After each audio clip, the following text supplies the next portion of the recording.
71 Kibaoni Sitalike Road to be built at tarmac level. Ongoing rains wreak havoc in Dar es Salaam.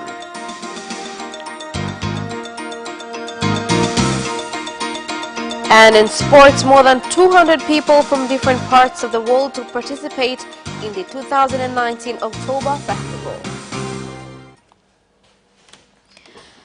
Good evening, this is Capital News at 9:30. My name is Khadija Zimbwe. First, the national news. President Dr. John Magufuli has directed the Minister of Works, Transport and Communication Engineer Isaac Kamwelwe to conduct a feasibility study on the 71 kilometers Kibaoni Sitalike Road, which passes through Katavi National Park to Mpanda, so that it is constructed at a tarmac level. President John Magufuli gave the directive when inaugurating the 76.6 kilometer Kanazi Kizi Kibaoni Road, built at a cost of 102.364 billion shillings.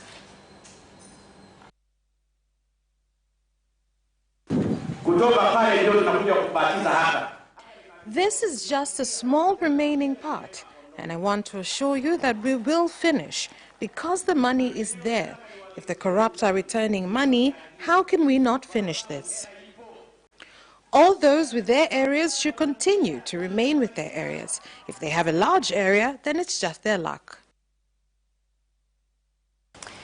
Ongoing rains in Dar es Salaam have caused many residents to abandon their houses due to floods, while others are having no choice but to continue living in conditions that are a health threat, so that since they have nowhere else to go.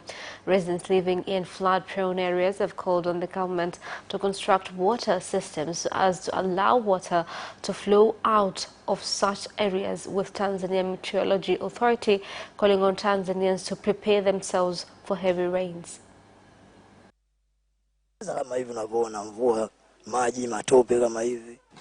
Mabumo wa kwanza.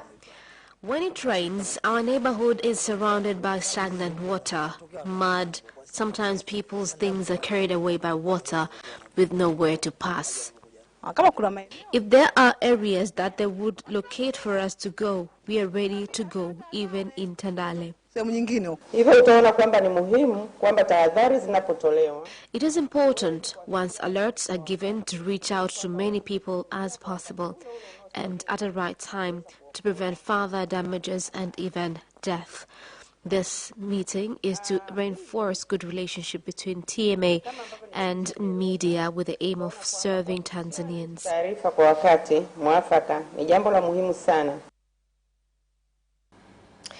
Vice President Samia Suluhu Hassan has called on Tanzanians to elect leaders in the coming local government elections who will adhere to ethics and fight against malpractices such as theft and corruption. Vice President Samia Suluhu Hassan made this statement when registering in the local government election voters registration at her residence in Salmin Street, Dodoma City. Niwaombe sana ndugu zangu wananchi watoke wakaandikishe na waende kupiga kura.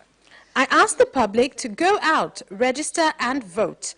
More importantly, I ask that when the election period is here, that they elect leaders that will be able to match the government's speed with the values that we in this period require, such as serving Tanzanians, preserving the resources of Tanzanians, and bringing about development within the country. Rasilimali za Watanzania.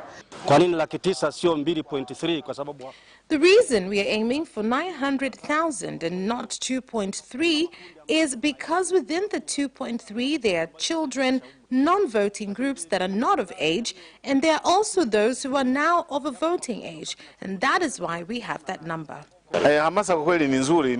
I commend all leaders for motivating the public, as many are going out to register. I ask the public to continue to go out and register. Prime Minister Kassim Majaliwa has called on Tanzanians to be united and fight against corruption, malaria, HIV/AIDS and narcotics. He made the call when addressing leaders of Lindi and Ruangwa district councils and residents of Nangumbu village at Nangumbu Primary School grounds when receiving the Uhuru Torch from Nyangao district in Lindi region.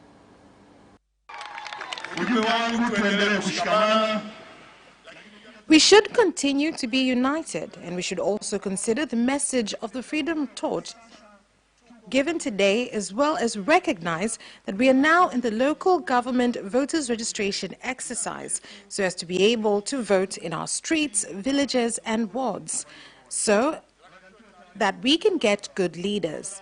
As of yesterday, in our district of Ruangwa, 28,000 citizens have registered and the exercise is ongoing. We believe that by the 14th, the exercise will be 100% complete. We should elect hardworking, diligent leaders who love and will push for development in our areas and the country as a whole. As the voters' registration exercise for the local government elections to be held on November 24, 2019 enters its second day, a survey in some parts of Dar es Salaam shows small turnout of people at the registration centers. However, those who turned up to be registered expressed dissatisfaction on how the exercise is being implemented.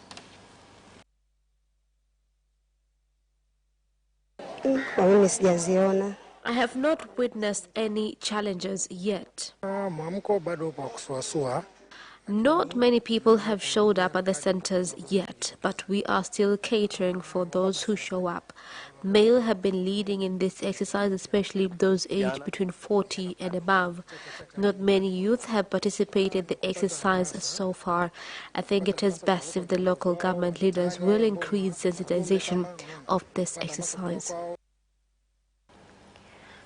The government in Zanzibar has launched a 5-year reproductive health campaign aimed at reducing maternal and infant death. The campaign launch also witnessed the handover of an ambulance boat by the United Nations, which will be used to ferry patients from the small islands of Pemba to the hospital and health centers.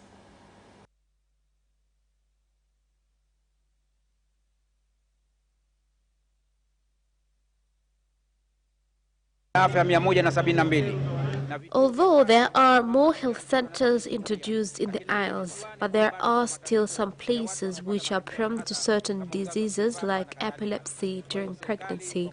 And so we thought, as the government in partnership with the UNFPA, it is important for us to have such kind of a boat to assist pregnant women in the Isles to reach health centers faster. My call to citizens is that we should all take good care of this boat. We are aware of the existing bottlenecks which require medium and long-term measures. This has given us the opportunity of working closer with the government in order to identify what kind of supports are needed and what channels are needed to reduce maternal and infant death. African leaders and experts need to be given the opportunity to identify solutions to develop sustainable cities across the continent. This was said by the French ambassador to Tanzania, Frederick Clevier, during the Tanzanian French Sustainable Cities Day conference organized by the French Development Agency and RIPOA.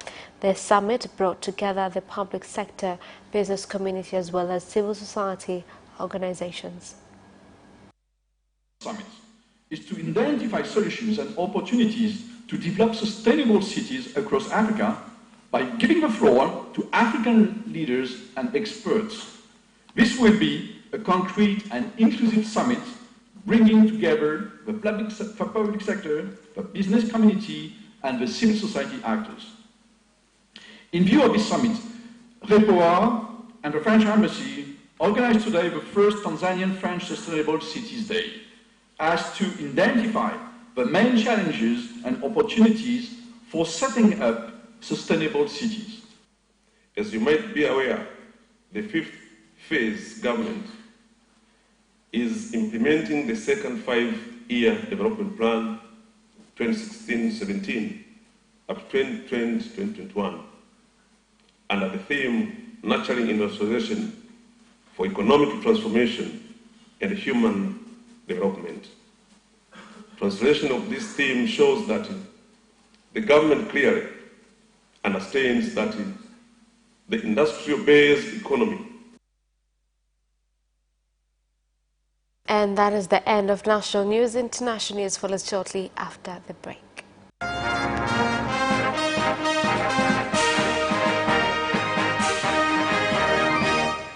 And in international news, hundreds of unemployed Kenyans took the streets of Nairobi in protest against lack of employment opportunities in the country.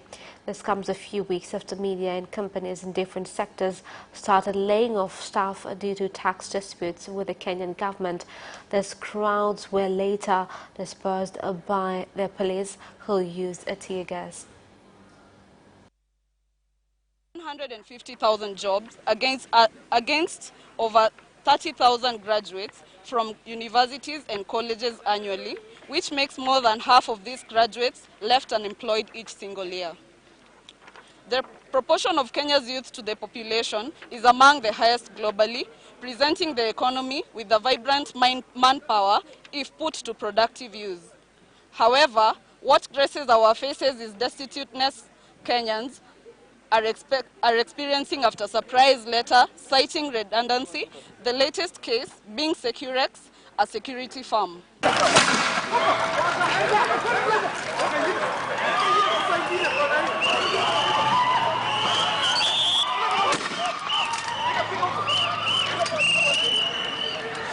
I am not afraid. I am not fearing any man. Owners of bureau de change in Burundi have said they are facing various challenges after the central bank in the country started implementing new regulations to control the foreign exchange business.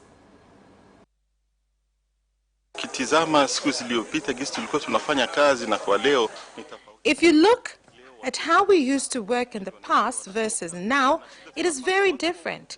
Today we have no customers. They just walk in and out, and the difficulty we face is that many want dollars, and when they come in and do not get it, it becomes a problem. Others claim that we have hidden the dollars and do not want to give them. We ask the government to look into what to do. If they would give us a certain amount of dollars so that we can serve our clients, we would appreciate it. With increasing criticism of the German government on its slow reaction to the carbon question, activists have staged acts of non-violent civil disobedience. Capital Television's Vanessa Victor and William Glucroft, our Deutsche Welle correspondents, discussed this further in this special report. The German capital, Berlin, is a major focal point for the activists called Extinction Rebellion, who stage acts of non-violent civil disobedience. Their protests come amid increasing criticism of the German government, which has been seen as dragging its feet on the carbon question. Let's bring in William Glucroft, our political correspondent from our Deutsche Welle partner in Berlin, to tell us more about what's happening there. What have the protesters managed to do so far in Berlin? The Extinction Rebellion protesters, well, let's first of all start off where they started, which is actually right behind me, a live shot of the German Chancellery. That's where Angela Merkel works, does her business. Just off to the edge of the Chancellery, earlier this week, the protesters set up a large camp of tents. More than 1,000 protesters are living there for the week. And from there, that's kind of been their home base, where they spread out around the city and create lots of various actions, civil disobedience, sit-ins, die-ins, which has become a very famous thing of Extinction Rebellion, to symbolize the death of the world. Now, beyond the Chancellery, we see the Victory Column. That's a very famous place in Berlin. It's also a major intersection where a lot of traffic comes in and out. That was occupied for 2 days, completely shut down. It was only earlier this morning that police finally cleared it of the protesters. Elsewhere in Berlin, major central thoroughfares, intersections, commercial areas, government districts, places with a lot of media exposure. These have all been blocked, sometimes by just a few dozen, sometimes as many as 1,000 Extinction Rebellion protesters. And they are here this week, as they are around the world, to give their demands that they want to see climate neutrality by 2025, which is way far ahead of schedule than any politician, any government, anywhere is talking about.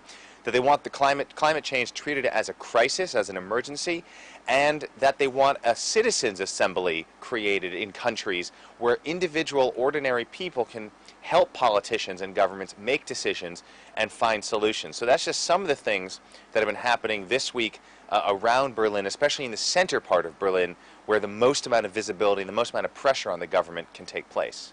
So how have authorities responded to this? Berlin is a very unique story this week. Extinction Rebellion protests are happening all around the world in dozens and dozens of cities, and there have been a lot of arrests reported and even some minor violence reported in other cities and elsewhere outside of Germany. In Berlin, it's a much different scene. It's a much friendlier scene, a much more peaceful scene. In fact, so far, no arrests have been reported, no violence has been reported. Police have made very sure to be handling this situation very softly, very gently. They've deployed anti-conflict and conflict reduction teams to areas where these protests are taking place. They're engaging in discussion with the activists, and the activists are talking back with them. In fact, the activists have been reported to sometimes applaud and even literally sing the praises of the police as they've gone about their work. So it's very much a collaborative, you could say, as strange as that might sound, a collaborative back and forth between police and protesters as the protesters occupy areas to block traffic and the police slowly move in to try to remove them.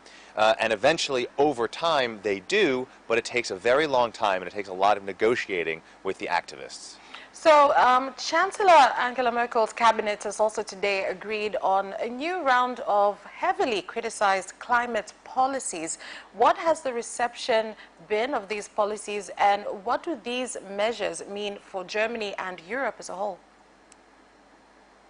That's right. Today, the German cabinet agreed upon the climate policies that were discussed and negotiated late last month, late in September. From the very beginning, these policies have been just absolutely, completely criticized by a variety of people and organizations in the political sector, in the environmental and climate science sector. Even elements of industry, business leaders have criticized it for not being strong enough, for Germany not being ambitious enough, for not spending enough money for setting a price, for example, of carbon at too low of a price to really change behavior and change incentives, for not doing enough to reduce the use of cars and to increase the use of trains, for example, and public transit. Nonetheless, the government has strongly defended its actions, its decisions, and again, going up till today, where they agreed on these policies, despite criticisms that they've been watered down, and they will continue to be watered down, another aspect that the government has defended against and denied. Later this year, what was agreed upon today in the cabinet will go to the parliament, and if passed in the parliament, which it's likely to, it will become law. And that would mean that for the first time ever, Germany has binding laws about climate goals. But what the consequences will be if various ministries or various elements of the German government or various parts of German industry don't meet these goals, that's very unclear what the consequences will be. Well, thank you very much, William, for that insight. Until next time, goodbye. Absolutely. And that is the end of International News. Business News follows shortly after this break. Watch Business Edition as we talk to business leaders and experts in sectors that are transforming Tanzania's economy. To be rich, I have to be a business person. It's not an easy road at all. People need to understand. You must quickly think, how cost effective are you going to be? Business acts as a way in which it can bridge that gap. Business Edition will keep you informed on latest developments in the financial sector, extractive industry, tourism, agriculture, energy, construction, and so much more. Meet entrepreneurs who create employment opportunities. Watch Business Edition on Friday at 8:15 p.m.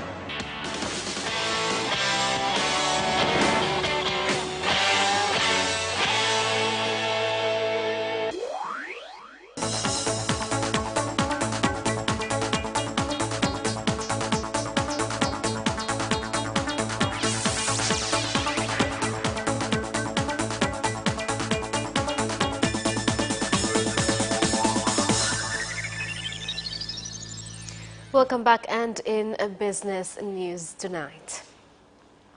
The Deputy Minister of Finance and Planning, Dr. Ashatu Kijaji, has given Tanzania Revenue Authority 2.5 months until December 31st to prepare and submit the list of taxpayers, the number of buildings and billboards in Dar es Salaam, so as to get the correct number of taxpayers.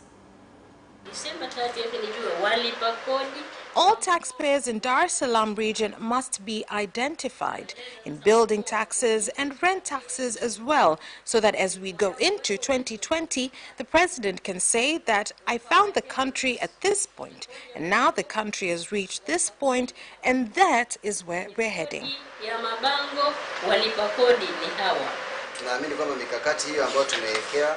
We believe that the strategies we have put in place, more so to oversee ethics, to ensure they follow all procedures, will make sure that work runs smoothly and without complaints. Mobile phone company Tigo is marketing Customers Week, with the managing director of the company, Simon Karikari, taking part by listening to challenges raised by customers.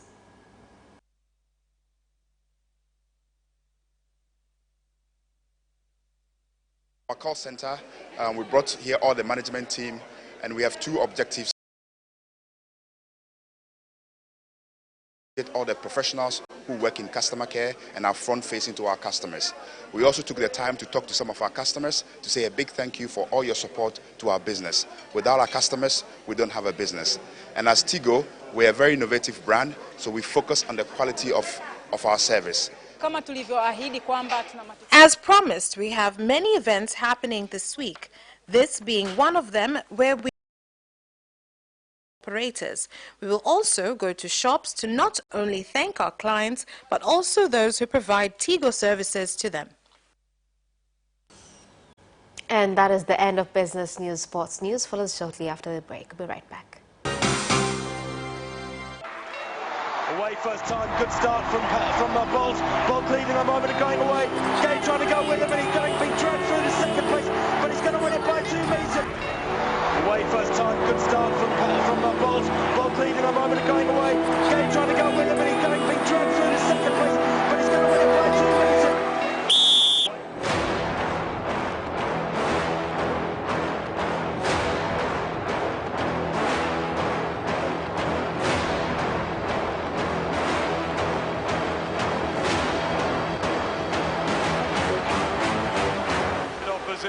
Joaquinho, he did lose to Lem.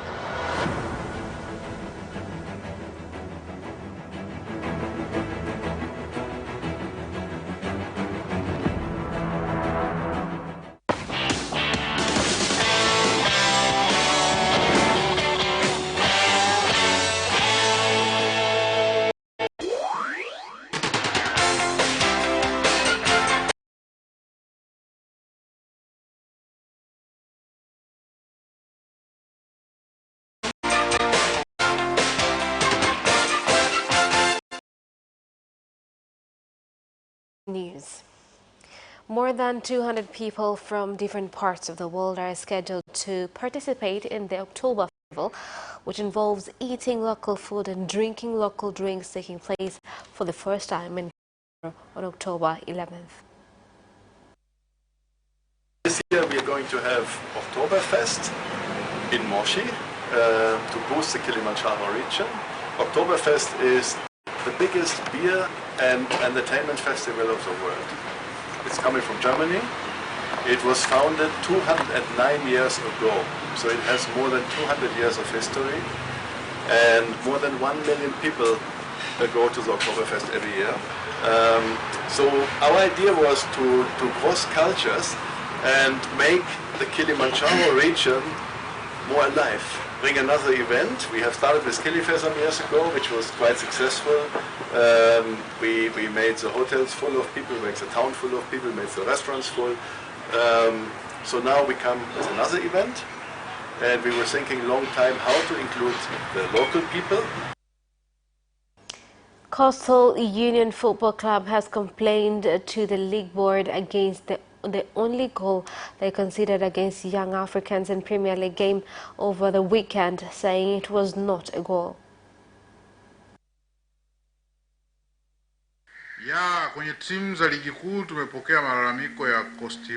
In Premier League teams, we have received complaints from Coastal Union about the official of their last match against Yanga concerning legitimacy of the goal.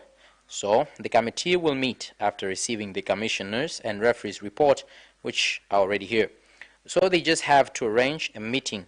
But we as the secretariat, as well as the refereeing specialists, have given them the clip for them to watch. Iranian women will be able to enter a football stadium on Thursday for the first time in decades after FIFA threatened to suspend the Islamic Republic over its controversial male-only policy. Here more details. Iran has barred female spectators from football and other stadiums for around 40 years, with clerics arguing they must be shielded from the masculine atmosphere and sight of semi-clad men. World Football's governing body last month ordered Iran to allow women access to stadiums without restrictions and in numbers determined by demand for tickets. Women were quick to get their hands on tickets to attend Iran's 2022 World Cup qualifier against Cambodia at Tehran's Azadi Stadium tomorrow. The directive came after a fan dubbed Blue Girl died after setting herself on fire in fear of being jailed for dressing up as a boy in order to attend a match. And the NBA has postponed Wednesday's scheduled media sessions in Shanghai for the Brooklyn Nets and Los Angeles Lakers, and it remains unclear if the teams will play in China this week as scheduled. Here's more on the story.